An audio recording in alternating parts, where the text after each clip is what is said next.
Hello, everybody. Thanks for having me. I'm a little bit rusty. I haven't done this in a while, but I'm gonna try to keep it my story kind of brief so that we can bring you into the conversation and see if you have questions or comments, or we could just get our own discussion going. But basically, my story is it begins in high school. Most people are recruited in high school at 17 and 18 years of age, and they do that for a reason because you have not lived in the real world yet. And yeah, recruiters really play on young people's idealism, patriotism, wanting money for school, wanting to better themselves, a job or just a new experience, and wanting to prove something, getting out of your small town. I was going to high school in Fromberg, Montana, which is, I, I know you've all heard of it. No, it's a town so small that it doesn't have a stoplight or a gas station. And there were 80 kids in the middle and high school combined. Um, and some of the circumstances around why I joined is I really wanted to go to college. I really wanted to be a writer. I wanted to be a journalist. And my mom had to declare bankruptcy after her second marriage went south. And basically, she was warning me that she had no way to help me. Um, so there's, and yeah, I wanted to get out of the small town where there's no economic opportunities or anything like that. Um, so I tuned out all of the recruiters that came through until the National Guard guy because the full-time recruiters are like, well, you do your 4 years or however many years, and then you go to college. And I didn't want to do that. But the National Guard guy came in, and this was in the year 2000. He's like, well, it's a part-time job. It's 1 weekend a month, 1 weekend out of your whole month, and then 2 weeks in the summer, and we will pay for 75% of your college tuition. So I was like, sign me up. um, so I joined the Army National Guard and was started drilling with my little unit out of Billings, and I joined as I was going to be a fueler. uh, I had no interest in fueling things, but you have to take what is open. And my recruiter was like, "Oh, you want to be in the press corps someday, or this and that, da da da. You can work up to that, or whenever a slot comes open, you can just change your MOS." Which, if a recruiter ever guarantees you or anybody a certain position, it's BS. They can't. And your job can be changed at any time, by the way, because when you sign the contract, you lose a lot of fundamental rights and decisions. So I'm drilling and I go off to college at the University of Montana, and I'm a couple weeks into my college career as a little freshman, and driving into an early class, I hear about 9/11 on the radio. And at that point, I was so naive that I thought that the New York National Guard would get called up to help deal with that. And they would like clean up the mess, and then that would be it. So, of course, that's not what happened. And yeah, and then, that we invaded Afghanistan to go after the terrorists. That seemed to make sense. But then the Bush administration, you've probably learned about this in history books, started building a case for going to war in Iraq and, concocting information that there were these weapons of mass destruction that Saddam Hussein was hiding in, blah, blah, blah, blah, blah. None of course, it wasn't proven. And meanwhile, diplomats and ethicists and experts and stuff were writing editorials against this and stuff. And I was studying journalism. So I was paying attention. And so as this started to escalate and started people, my sister started asking me, like, are you going to get called up? Like, what's your role in this? That's when I really started to question, like, oh, I I I don't know, and I don't know how I feel about it. Um, and so in the National Guard, when you join as a split option, basically to go to college, they let you go to school, and then in the summer you do boot camp, and then you go to school for a whole another year, and then you do your job training, which is called AIT. Your so I had a lot of time to think about it.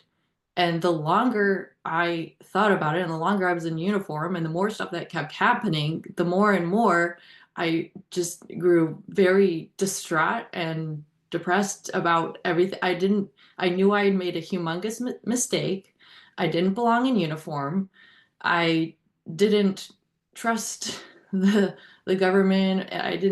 The chain of command, everything about the military. It's like a cult that you like worship the top people all the way up to the president and who's the commander in chief, and you have to do what they say, or there's actual, real, serious consequences.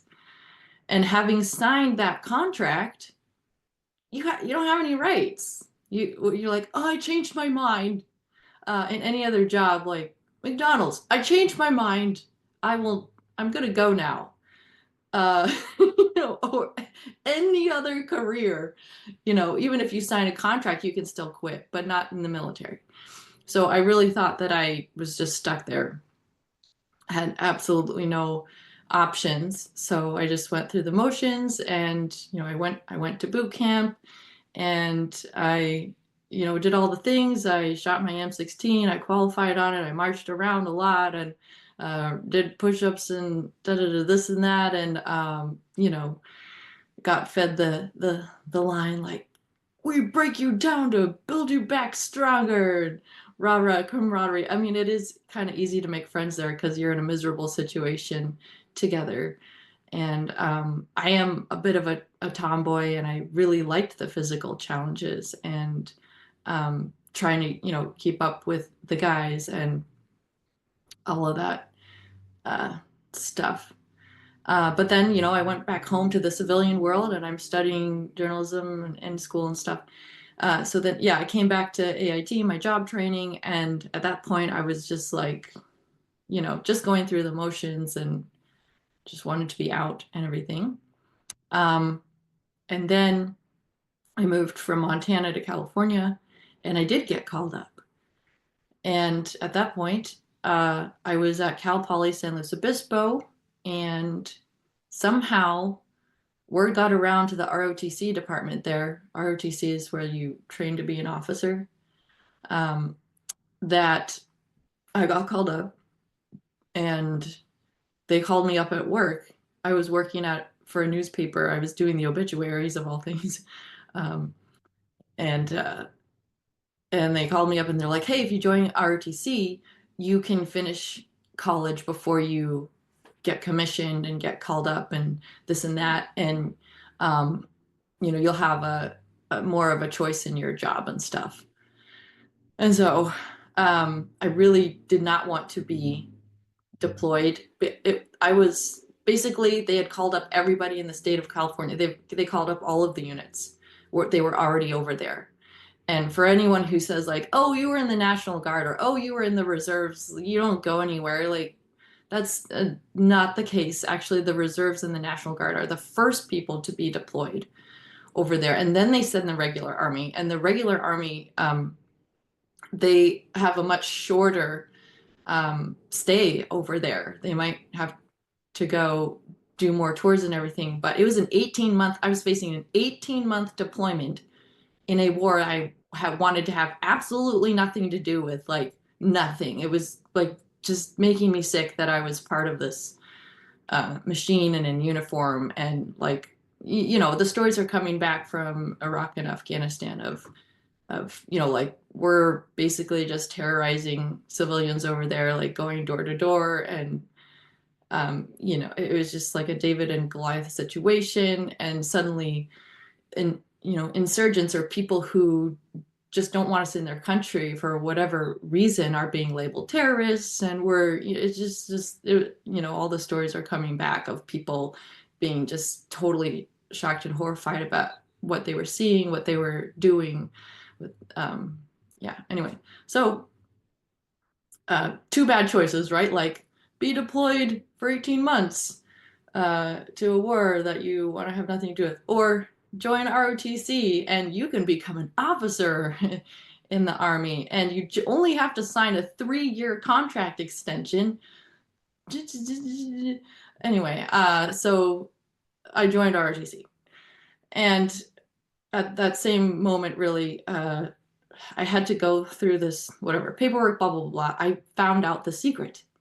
And the secret is that even if even if you volunteer in today's modern military where there's no draft, you can apply to be a conscientious objector if your beliefs change between you having volunteered for the military somewhere along the line, and then your beliefs change. You can, it's kind of like it's basically the same process as in Vietnam. You have to prove it. You have to fill out this huge application, answer a bunch of questions.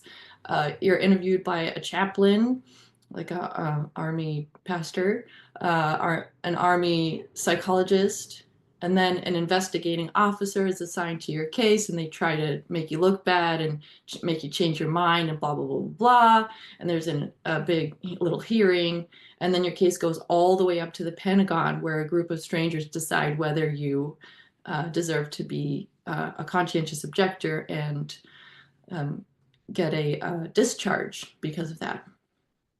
So that's what I decided that I was going to try to do, because at a certain point, as soon as I realized that, like, I just couldn't not do it. I really did try to suck it up and fake it. Like I just joined ROTC and I looked like a complete moron and an idiot. And I'm, getting to know even more people. And these people go to my school and they see me on a daily basis. So like, do I really want the ridicule?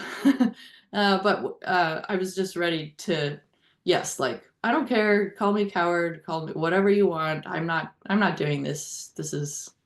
I'm not going to have blood on my hands. I don't care if I like am a secretary. I'm not being part of this. So I tried to become a conscientious objector. I did the application. I did the interviews. An investigating officer came and told me that I enlisted fraudulently and that I should pay back every cent that the Army ever gave me and I should be disciplined and blah, blah, blah. And I had to hire a lawyer. I'm like 20 years old hiring a lawyer to rebut my case. And they rebut it, and then I rebut it, and then it went off to the Pentagon, and I waited for a whole year, still going to drill all this time and still being a student. And they came back with the answer of, no, you're not a conscientious objector. By this time, I had moved to the San Francisco Bay Area, and I hired another lawyer. And at the end of the day, my lawyer said, yeah, they denied you, but they missed a big piece of this is they didn't give you a reason why. They didn't say you were unconvincing. Like I had great letters of support. The chaplain and the psychologist said that I shouldn't be in the Army.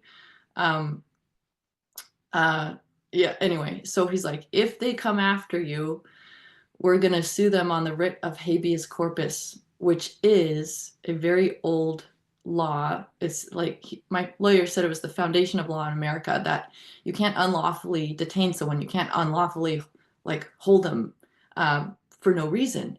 And coincidentally enough, all of the people we were rounding up arbitrarily and sending off to Guantanamo and Abu Ghraib and all of these prisons just for being in the wrong place at the wrong time, or who knows whatever concocted reasons we came up with for many of them.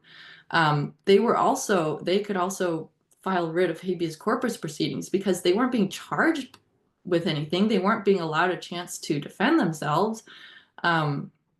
So he was going to use that same thing, like, you said she's not a conscientious objector. You didn't say why. You didn't give one reason why she's not. So we'll sue them in federal court on the writ of habeas corpus if they come after you. At this point, I was AWOL. I stopped going to drill. I asked them where I should keep going to drill, and they didn't answer me. So I stopped going. I was AWOL, and that is the murky, murky end of my story. And I have no idea why they did not come after me or why they let me go. But 6 months after that, I got a big packet of all my documents in the mail, and there was a piece of paper in there saying that I had been discharged 6 months before that. So 6 years to the day, I that I joined, I was technically discharged, and I have not gone looking for answers. So I know that's a super convoluted story and may not make sense, but if you, yeah, have any questions or comments, go ahead and you can ask them